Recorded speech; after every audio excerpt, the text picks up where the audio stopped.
اے میرے مالک، ستارے چمک رہے ہیں اور سب لوگوں کی آنکھیں نیند سے بند ہیں اور ہر کوئی اپنی خلوت میں ہے، میں یہاں تیرے ساتھ اکیلی ہوں۔ اے مالک، اگر میں دوزخ کے عذاب کے خوف سے تیری عبادت کرتی ہوں تو مجھے دوزخ میں جھونک دے، اگر میں جنت کی توقع میں تیری عبادت کرتی ہوں تو مجھے جنت سے محروم کر دے، لیکن اگر میں محض تیری خاطر عبادت کرتی ہوں تو مجھ سے اپنے حسن لا زوال کو پوشیدہ نہ رکھنا۔ وہ السلام علیکم ناظرین، امید ہے کہ آپ سبھی خیریت سے ہوں گے اور الحمدللہ میں بھی خیریت سے ہوں، اور آ چکے ہیں ہم ایک اور نئے ویڈیو کے ساتھ۔ جیسے کہ پچھلی ویڈیو میں ہم نے آپ کو بتایا تھا، جو ہماری ویڈیو تھی وہ تھی حضرت آسیہ۔ حضرت آسیہ کون تھی، کس طرح سے انہوں نے اللہ تبارک و تعالیٰ کی بارگاہ میں آئیں، اللہ تبارک و تعالیٰ کو اپنا رب مانا، موسیٰ علیہ السلام پر ایمان لائیں، کس طرح ان کے اوپر ظلم و ستم کے پہاڑ توڑے گئے۔ امید ہے کہ آپ نے وہ والی ویڈیو دیکھی ہوگی، اگر جس نے نہیں دیکھی تو ڈسکرپشن میں اس کو لنک مل جائے گا۔ تو اس ویڈیو پر ایک کمنٹ آیا تھا کہ نیکسٹ ویڈیو حضرت رابعہ بصریہ پر بنائیے، تو بس انہیں کی فرمائش پوری کرنے کے لیے ہم آ چکے ہیں آپ کے سامنے۔ آج کی ہماری جو ویڈیو ہے وہ ہے حضرت رابعہ بصریہ۔ حضرت رابعہ بصری بھی کہتے ہیں، بصریہ بھی کہتے ہیں۔ حضرت رابعہ بصری، ان کو اللہ تبارک و تعالیٰ سے بے انتہا محبت تھی۔ حدیث میں آتا ہے کہ جب وہ دعا مانگتی تھی تو ان کے دعا کے کچھ الفاظ ہیں، میں آپ کے سامنے عرض کرتا ہوں کہ میرے خدا، ستارے چمک رہے ہیں اور انسان کی آنکھیں بند ہیں اور بادشاہوں نے اپنے دروازے بند کر لیے ہیں، اور یہ ایک عاشق اپنے معشوق کے ساتھ تنہا ہے اور میں یہاں تیرے ساتھ تنہا ہوں۔ دیکھیے، ان کو اللہ تبارک و تعالیٰ سے بے انتہا محبت تھی۔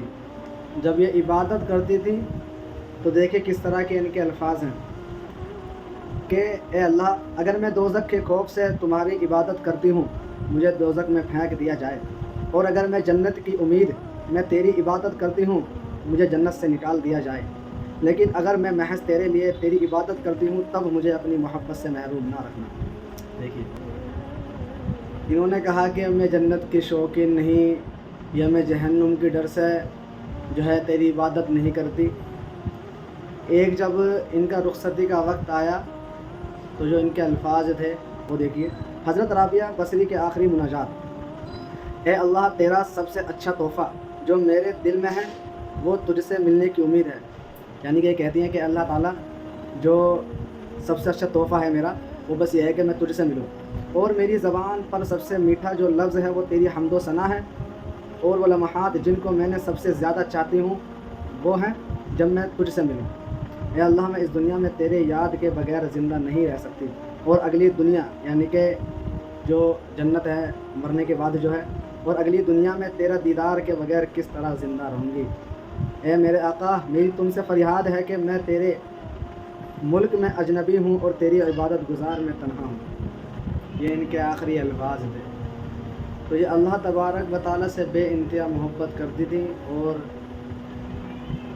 جانکاری کے لیے ایک ویڈیو ہے اس کو دیکھتے ہیں۔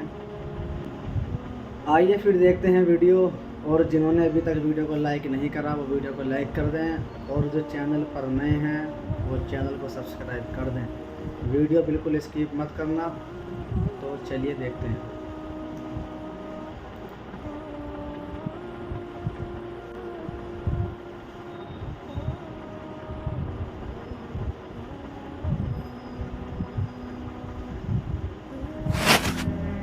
سن 95 ہجری کی ایک بابرکت رات میں بصرہ کے ایک نیک سیرت انسان اسماعیل کے گھر میں بیٹی کی پیدائش ہوئی۔ گھر میں 3 بیٹیاں پہلے سے تھی، تاہم چوتھی کا نام رابعہ رکھا گیا۔ حضرت رابعہ بصری کا شمار اسلام کے ان پاک خواتین میں ہوتا ہے جن کی زندگی ابتدا سے انتہا تک درویشی اور بے نیازی کا مثال ہے۔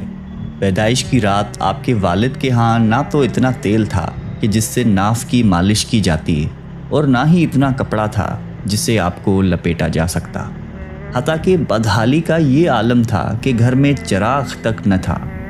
آپ کی والدہ نے والد سے کہا کہ پڑوس میں سے تھوڑا سا تیل مانگ لاؤ تاکہ گھر میں کچھ روشنی ہو جائے، تو آپ صرف ہمسائے کے دروازے پر ہاتھ رکھ کر واپس آ گئے۔ اور کہنے لگے کہ دروازہ نہیں کھل رہا ہے، کیونکہ آپ یہ عہد کر چکے تھے کہ خدا کے سوا کبھی کسی سے کچھ نہیں مانگوں گا۔ رابعہ بصری نے جب ہوش سنبھالا تو والد کا سہارا ان کے سر سے اٹھ گیا، اور قحط سالی کی وجہ سے آپ کی تینوں بہنیں بھی آپ سے جدا ہو کر نہ جانے کہاں مقیم ہو گئیں۔ آپ بھی ایک طرف کو چل دی اور ایک ظالم نے پکڑ کر زبردستی آپ کو اپنی کنیز بنا لیا، اور کچھ دنوں کے بعد بہت ہی قلیل رقم میں فروخت کر دیا، اور اس شخص نے اپنے گھر لا کر بے حد مشقت آمیز کام آپ سے لینے شروع کر دیے۔ ایک مرتبہ آپ کہیں جا رہی تھیں کہ کسی نامحرم کو اپنے سامنے دیکھ کر اتنے زور سے گریں کہ ہاتھ ٹوٹ گیا۔ اس وقت آپ نے سر بسجود ہو کر عرض کیا کہ یا اللہ، میں بے یارو مددگار پہلے ہی تھی اور اب ہاتھ بھی ٹوٹ چکا ہے، اس کے باوجود میں تیری رضا چاہتی ہوں۔ چنانچہ ندائے غیب آئی کہ اے رابعہ، غمگین نہ ہو، کل تجھے وہ مرتبہ حاصل ہوگا کہ فرشتے بھی تجھ پر رشک کریں گے۔ یہ سن کر آپ خوشی خوشی اپنے مالک کے یہاں پہنچ گئیں، اور آپ کا یہ معمول رہا کہ دن میں روزہ رکھتی اور رات بھر عبادت میں صرف کر دیتی۔ ایک شب جب آپ کے مالک کی آنکھ کھلی تو اس نے حیرت سے چاروں طرف دیکھا، اور اس وقت ایک کونے میں آپ کو سجدے میں پایا اور آپ کے ارد گرد نور دیکھا، جبکہ آپ اللہ تعالیٰ سے یہ عرض کر رہی تھیں کہ اگر میرے بس میں ہوتا تو ہر وقت تیری عبادت میں گزار دیتی، لیکن چونکہ تو نے مجھے غیر کا محکوم بنا دیا ہے، اس لیے تیری بارگاہ میں دیر سے حاضر ہوتی ہوں۔ یہ سن کر آپ کے آقا بہت پریشان ہو گئے اور یہ عہد کر لیا کہ مجھے تو اپنی خدمت لینے کی بجائے الٹی ان کی خدمت کرنی چاہیے۔ چنانچہ صبح ہوتے ہی آپ کو آزاد کر دیا اور فرمایا کہ آپ یہیں قیام فرمائیں تو میرے لیے باعث سعادت ہے، ویسے آپ اگر کہیں اور جگہ جانا چاہیں تو آپ کو اختیار ہے۔ یہ سن کر آپ حجرے سے باہر نکل آئیں اور ذکر و شغل میں مشغول ہو گئیں۔ آپ شب و روز میں 1000 رکعت پڑھا کرتی تھیں، 1000 اور گاہے بگاہے حضرت حسن بصری کے واعظ میں بھی شریک ہوتی۔ ایک روایت میں یہ بھی ہے کہ ابتدا میں آپ گھاتی بجاتی تھیں، بعد میں توبہ طائب ہو کر جنگل میں گوشہ نشینی اختیار کر لی۔ آپ نے علوم ظاہری حاصل کرنے کے لیے کوفے کا رخت سفر باندھ لیا، جو اپنے وقت میں بہت بڑا علمی مرکز تھا۔ وہاں سے پہلے انہوں نے قرآن حکیم حفظ کیا، اس کے بعد درویشی اور حدیث کی تعلیم حاصل کی۔ اتنی مہارت حاصل کی کہ آپ کا وعظ سن کر بڑے بڑے محدث اور فقیہ حیران رہ جاتے تھے۔ ان کی بارگاہ معرفت میں بڑے بڑے علماء اور صوفیہ حاضر ہوتے تھے۔ ان میں سر فہرست امام سفیان ثوری ہیں، جنہیں امیر المومنین فی الحدیث کہا جاتا ہے۔ اس کے علاوہ حضرت مالک بن دینار رحمۃ اللہ علیہ بھی حضرت رابعہ بصری سے نہایت عقیدت رکھتے تھے۔ حضرت رابعہ بہت کم گفتگو کرتی تھی، اگر کوئی سوال پوچھ لیتا تو مختصر جواب دیتی تھی، ہر بات میں قرآنی آیات کا حوالہ دیتی۔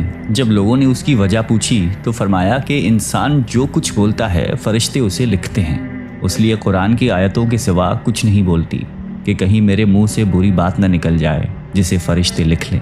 حضرت امام غزالی رحمۃ اللہ علیہ اپنی کتاب احیاء علوم الدین میں فرماتے ہیں کہ حضرت رابعہ نے اپنے اشعار میں غرض اور آرزو کی جس بحث کا ذکر کیا ہے، اس سے مراد اللہ تعالیٰ کے احسان اور انعام ہیں جو وہ اپنے بندوں پر روا رکھتا ہے، اور جس حب الہی کا ذکر کیا گیا ہے اس سے مراد دیدار الہی اور جمال خداوندی ہے، اور یہی محبت سب سے بہتر اور برتر ہے۔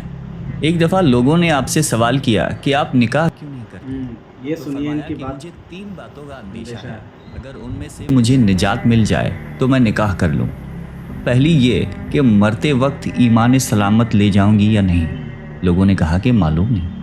آپ نے فرمایا کہ دوسری یہ کہ میرا اعمال نامہ دائیں ہاتھ میں دیا جائے گا یا بائیں ہاتھ میں، اور تیسرا یہ کہ قیامت کے دن ایک گروہ کو بشت میں دائیں طرف سے لے جایا جائے گا اور دوسرے گروہ کو بائیں طرف سے، تو میں کس جانب سے جاؤں گی؟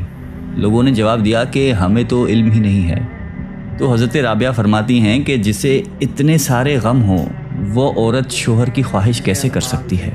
اس کا دل ہر وقت خوف الہی سے معمور رہتا تھا۔ یہ محبت تھی رابعہ بصری کو۔ جہنم اور خواہش جنت سے بے نیاز ہو کر خدا کو یاد کرتی تھی۔ ان کا عقیدہ یہ تھا کہ خدا کو یاد کیا جائے کیونکہ وہ وحدہ لا شریک ہے، اس محبت کا مقصد باری تعالیٰ کی خوشنودی حاصل کرنا ہو، اس کا دیدار حاصل کرنا ہو۔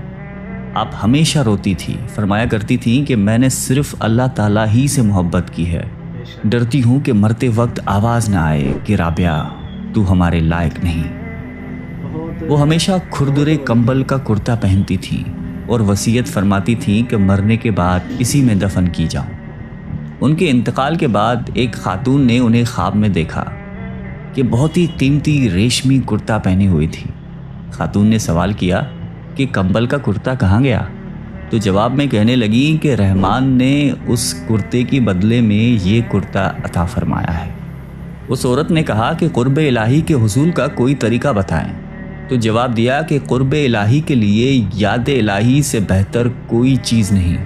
اکثر وہ اشعار پڑھا کرتی تھیں جن کا ترجمہ کچھ یوں ہے: اے میرے آقا، بندے خلوتوں میں تیرا قرب ڈھونڈتے ہیں، تیری عظمت کے گیت سمندر میں مچھلیاں گاتی ہیں، اور تیرے مقدس جلال کی وجہ سے موجیں ایک دوسرے سے ٹکراتی ہیں۔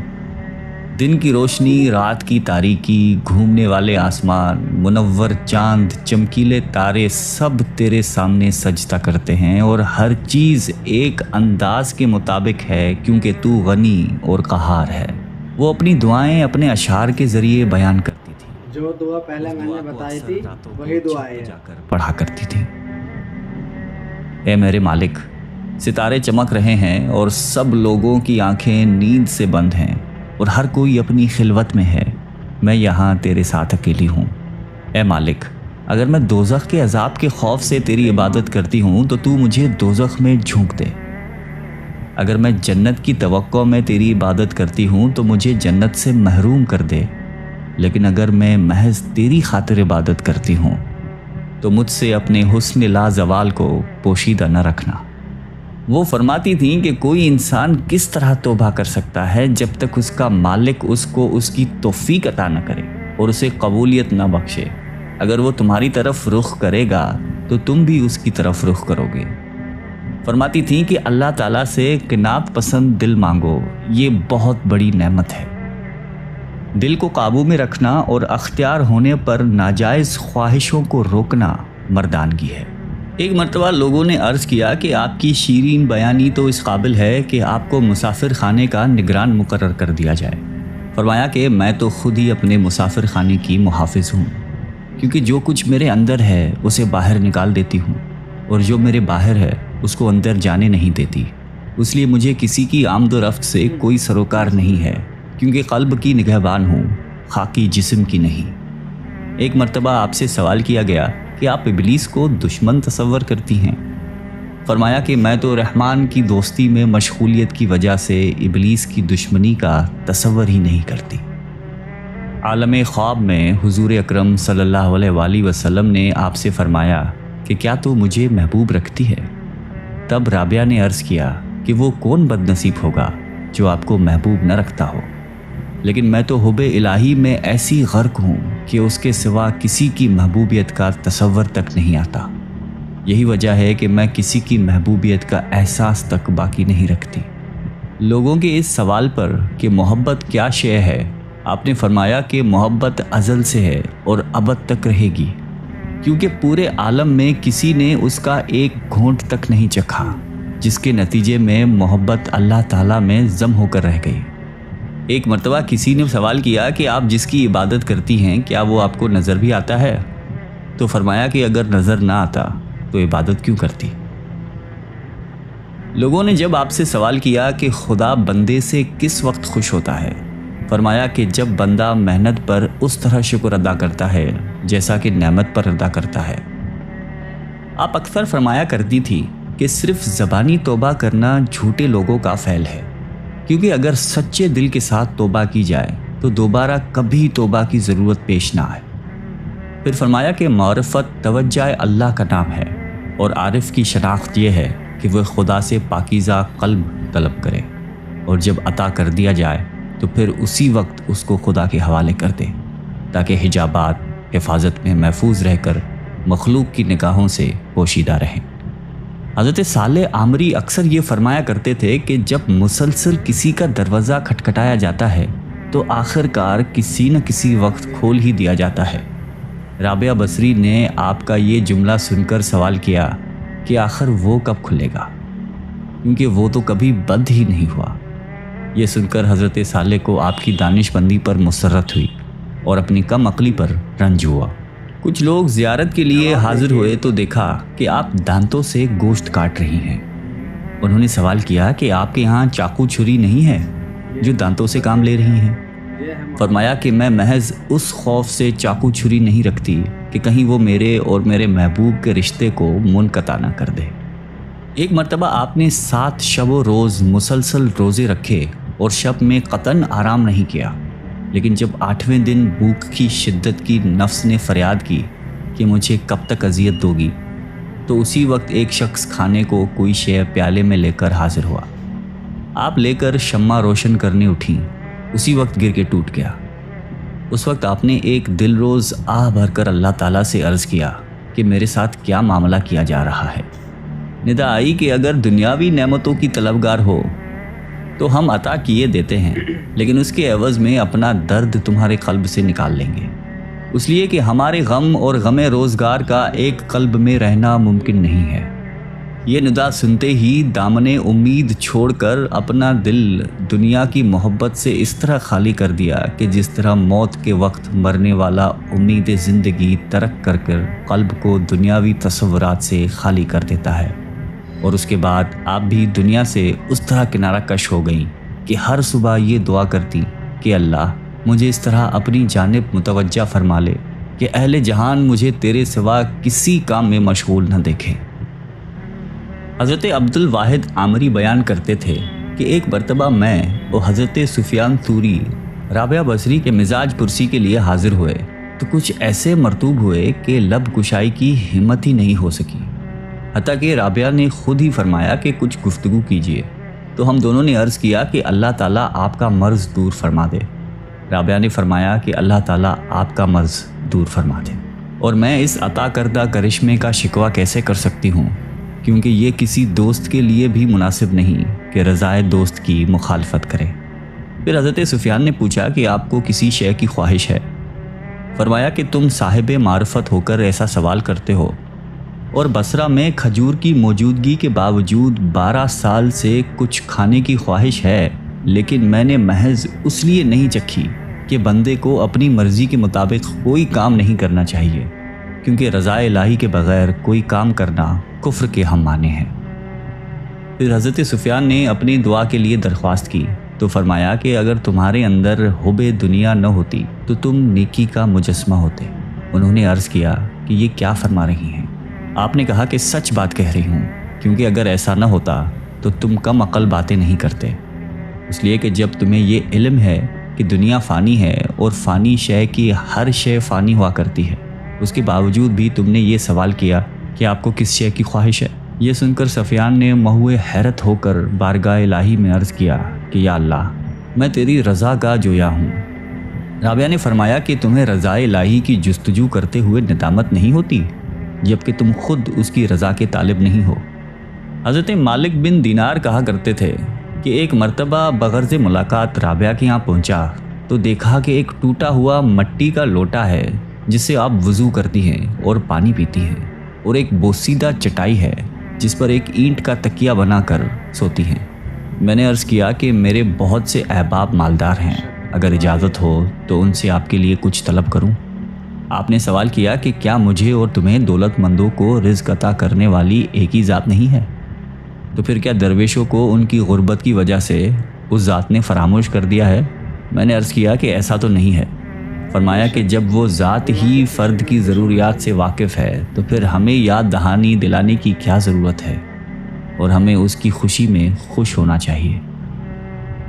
مشائخین بصرہ میں سے ایک شیخ آپ کے ہاں جا کر بیٹھے اور بیٹھے بیٹھے دنیا کی شکایتیں کرنے لگے، تو رابعہ نے فرمایا کہ غالباً آپ کو دنیا سے بہت لگاؤ ہے، کیونکہ جو شخص جس سے زیادہ محبت کرتا ہے اسی کا ذکر بہت زیادہ کرتا ہے۔